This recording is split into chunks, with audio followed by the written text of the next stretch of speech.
Afzalgunj PS inspector Nunavath Ravi साहब की जेर निगरानी में उस्मानिया हॉस्पिटल में ड्यूटी अंजाम दे रहे मोहम्मद असद साहब का बेहतरीन कारनामा। सिटी कॉलेज न्यू पुल के पास मूसी रिवर में सीदपा नामी शख्स को एक जहरीले सांप ने डस लिया। वो शख्स जैसे ही उस्मानिया हॉस्पिटल आया और मोहम्मद असद साहब से मिला, असद साहब ने उसको फौरी एडमिट करके इलाज स्टार्ट करा दिए और उसके घर वालों को इन्फॉर्म करे।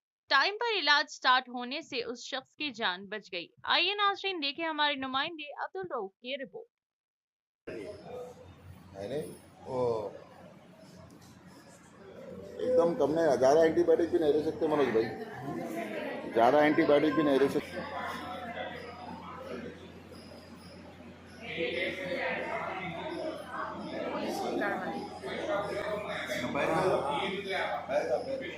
बताने के लिए ले रहा हूँ, आराम से।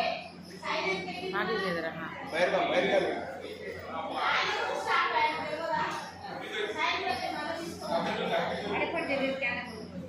आराम है ना, आराम है।